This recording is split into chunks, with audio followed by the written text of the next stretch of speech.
Hello and welcome to this episode of How to Be a Great Player. Well, my name is Guy and today's episode I'm asking the question, are you a dice tosser? And the reason why I ask that with a little bit of venom in my voice is because some people don't know how to roll dice. Now, many moons ago when the channel first started, we did a April Fool's joke where we identified how one should roll the dice. I didn't realize that a lot of people took that as advice on how to actually roll dice. Now, your dice don't have to be this big, but there are some fundamentals about dice that if you are doing, then I'm going to call you a tosser. And the reason is because you're just plain irritating. Now, before we get going, the reason that what motivated this was I got sent this little bag of goodies. Now, this is from Haxtec. And Haxtec have released these. These are absolutely beautiful. Now, they sent me a couple sets so that I could have a look and, of course, mention them on a video. And it inspired this particular video. Now, these are metal enameled dice. They're absolutely gorgeous. They've got such a lovely weight to them, such a lovely sound. And I thought, these are pretty good dice. I roll them. I can see the numbers clearly. Everybody around the table can see the numbers because they're big, they're bold, and they're obvious. So I'm going to demonstrate, not with these dice because they're not big enough for the demonstrations, but I'm going to take you through some of the ways that people use their dice or don't use their dice as appropriate. And if you want to get a set of those dice, I mean, they really are stunning. There are links below on where you can go and find them. I suggest you have a look. They're very reasonably priced and they ship fairly quickly. So let's say you're using a bigger dice. Or maybe not that big. Let's say you're using a dice like this. Firstly, when people come to the table and they say, oh, these are my dice. They are so small. I don't have a set with me, actually, because I was given a set of really small dice, which you couldn't read unless you had a magnifying glass. They roll the dice, and then they peer at it, or they don't know where the hell the thing's gone, because it's so small. But they think it's cute. It's not cute. It's irritating. And if only you can read the dice, well, that's fine. I'm not saying that you're a cheater or anything, or trying to obscure your numbers from those that are sitting next to you, but really small dice are frustrating and irritating. And rather than push the game forward, move the game along, everyone has to wait whilst you look for that minuscule, minute little dice and try and figure out what's written on it. The same goes for people who like clear dice. This is a clear dice. I can, in theory, see through it. But the numbers are in a nice opposite colour and it's really not that see-through. I'm talking about people who have absolutely crystal clear see-through dice where the numbers are so vague that you stare at it and you go, I don't know if I'm looking at the number on the top of the dice or on the back of the dice. Now, people will often say, oh, but that's so that you can see that there's no air bubbles inside so you can see it's not a weighted dice. Sure, it's not a weighted dice, but when I look at that dice, I'm not sure what number I'm looking at. I'm not saying you're cheating by obscuring the numbers that people can't look at because they're seeing through your dice. I'm just saying that it's irritating. And once again, we've got someone going, I think it's a 17 because I can't see it very clearly. Why? Clear dice are great if you can see the number clearly. But if it's a case of not being able to see the number clearly because you can see through the dice, that's a problem. And then my other favourite is people who arrive with these dice that are, well, let's just say irregularly shaped. You see this blob? This is a D12. What? Yes, it's got 12 numbers on it, and as I roll it, it falls over like a lump of clay. Oh, and I got a 3. The next roll, oh, that's a 12. But we don't know if it's regularly shaped or not. So how do we know that when you flick it over, it doesn't automatically land on the side that you want it to land on? That's very strange. They are interesting, and as someone who has giant bags of dice, because I've collected over the years, they're fantastic as a conversation piece, as a discussion, as a look. if you want to use role-playing dice, they should be shaped like this, so that everyone knows what you're rolling, so there's no confusion. Again, the reason why I say this is because we are all playing the same game. So when you roll dice and a player is sitting next to you, that player wants to get excited for you when you're rolling well, or to sympathize with you when you're rolling poorly. But when you flick over a lump of plastic and it reveals a number, the player next to you can't decide whether they should be happy for you, sad for you, or if the entire physics of the universe means nothing, and that shaped dice is exactly the same as the shaped dice that they're rolling. For heaven's sake, sometimes it's difficult enough to tell the difference between a D10 and a D8 for some people. Now you've changed the shape of it all. That's making it even more confusing and slowing the game down. So that's on the different types of dice you can use. Are you a dice tosser? Do you use strange or obscure dice specifically so that only you can read it? Not saying you're cheating, but it does raise some questions. Then, your dice rolling style. Take dice, roll dice, look at number. Don't touch dice. Look at number. Call out number. One of my pet peeves are people who go, oh, I got a 16. What? I got a 13. Did it stop rolling before you instantly picked it up and held it towards yourself so that no one else can see what number it is? Not saying you're cheating, but generally, that's not hard. What number did you get? I got a 2. 6. 9. Drop the dice, let it fall, and then watch it. In ancient Rome, if you were caught cheating at dice, they'd cut your hand off. It's very simple. Sometimes I have some players whom I wish I could cut their hands off, because I know they roll and then pick it up. The next one, which I particularly like, is the one where the player has 6 or 7 sets of dice all clumped together and they're all similar colours. So they take their D20 and they roll it, or their D6 or whatever dice they're using, and they roll it into the pile. And then look at the D20s or the D6s or whatever dice they're looking at and call out a number. The rest of us don't really know which dice they rolled because it's their dice. We're not really paying attention. We're looking at our stats and other things, and you look up and you go, oh, which was your dice? Which was the one that succeeded? That one. I'm not saying that you're purposely trying to cheat. Maybe you like to roll lots of dice or one dice into a collection of dice because it'll somehow affect things. Yes, absolutely. Not. It won't do that. The other option is someone who goes, okay, I'm going to roll that one, I'm going to roll that one, and I'm going to roll that one, and oh, it was the red one. The red one was the one that's the actual number. The other dice I just rolled to keep it company. What?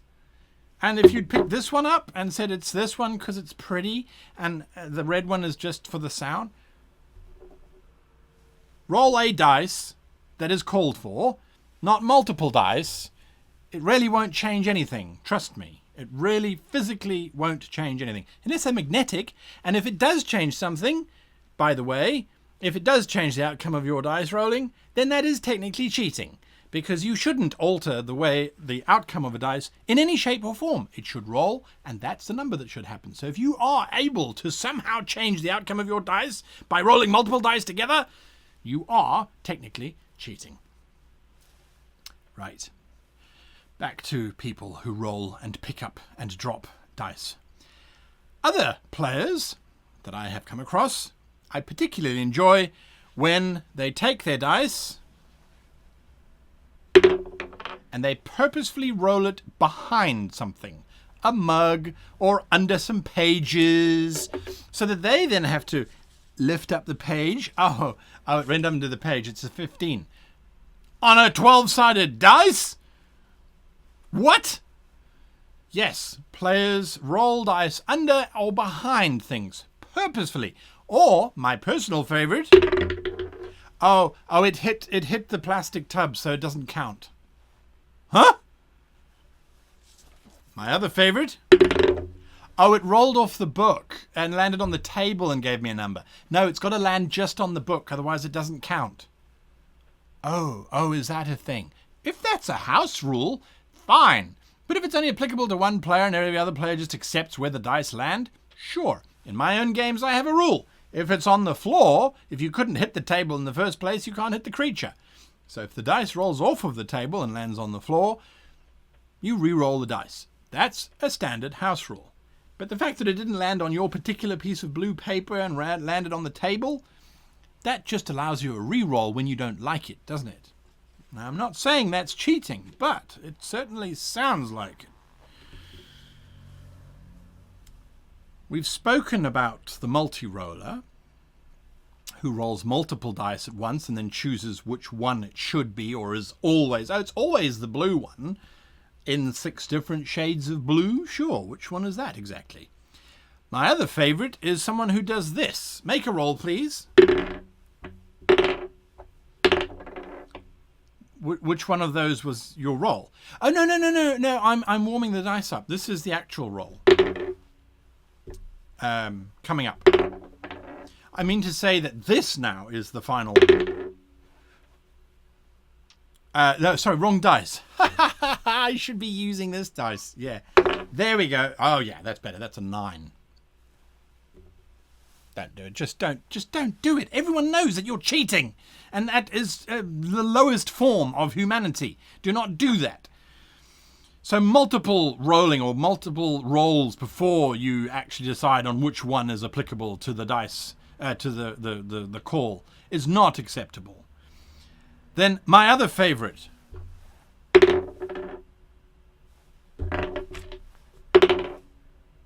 I want to make a perception check. I got an 8. Sorry, did you roll the dice multiple times or just roll the dice randomly and then decide, oh, I'm going to use that number for a check? Really? Yeah.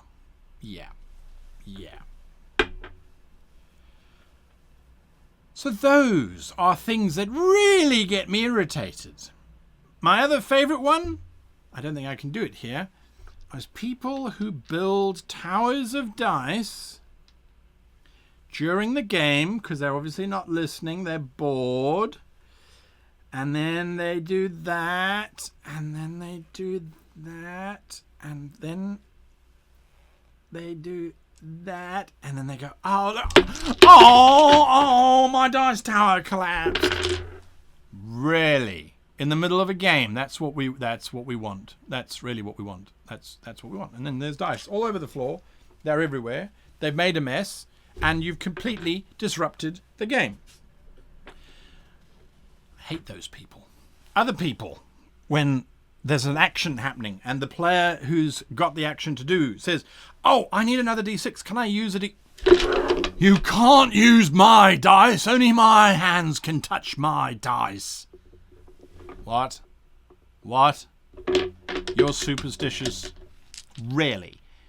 So if someone else touches your dice, they're broken. If they are that in tune to you that they're only going to roll well for you, that's cheating. The dice work for you, but they don't work for anyone else. That's a loaded dice. If you so believe in that sort of thing, that's fine. But then just know that if they're specifically attuned to you to help just you, that's cheating, because that's not the idea behind a dice. It's supposed to be a random number generator, not a favoured number generator, right? People who go, oh, can I borrow your D20? Okay, great, thanks. And then another player goes, where's my D20? Where's my dice? All of my dice have gone. Oh, sorry, yeah, I've got them here. I'm going to give them back. If you're going to borrow other people's dice, that's fine. But then give them back so that they don't then have to borrow dice from someone else. If you've already had to borrow dice because you didn't bring enough, that's your fault and you've slowed the game down. But if you have now taken someone else's dice as well, you've slowed the game down twice. Now, the whole point behind this dice tirade is simply this. Dice are there to facilitate the game. They are not the game, otherwise you would just be playing a dice-based game, and there's plenty of awesome ones out there. They're not there to slow the game down. They're not there to distract everybody else from the game. They're not there for any other function other than to generate numbers. You can have pretty dice. You can really have pretty dice. Go ahead, get stuff that looks cool, but make sure that just because it looks cool doesn't mean that it stops working for the game. And if it's going to irritate other people, you have to check your catalogue of interpretations of whether this is a number or an elvish rune or a strange symbol that sometimes is a 6 and sometimes is a 1, depending on which situation you're in. If it's all of that kind of stuff, it just gets in the way of everybody else having fun. Or it makes you look like a cheater. And if you really want to have that sort of brand on your head, well then so be it. I really, really don't think that it's any title that anyone would want. Now I've got that off my chest. I need some excitement, some happiness. I'm going to try an experiment to end this video, and I hope for their sake it works. Now that company, Haxtec, that I spoke about earlier, they really, really wanted me to talk about their dice. And I am happy to. They are really pretty. This is a gold and pink set, which I think is really, really cool. Now, I'm going to try this with OBS. I don't know if it's going to work or not. So if it doesn't work, I'm going to look like an idiot sitting in the dark. If it does work, that will be great. And I hope that it does. Either way, don't be a dice tosser. Be someone who uses dice responsibly. Make sure that people don't think of you as, oh God, that idiot with the fricking dice every single time. Don't be that person. Be a great player. Don't be an idiot. All right, I'm going to try this now, and let's see if this does what it's supposed to do. Almost there. There you can see the backdrop falling apart. Can you see them in the camera? No, you can't, but they are glowing. I promise you they are glowing. They're just not glowing bright enough for the camera to see them. Anyway, it was a nice try while it lasted. They do look very pretty. But even then, why would you want glowing dice? They're very, very nice. But if you're going to be playing in the complete dark, there's a whole bunch of other problems that are out there, aren't there?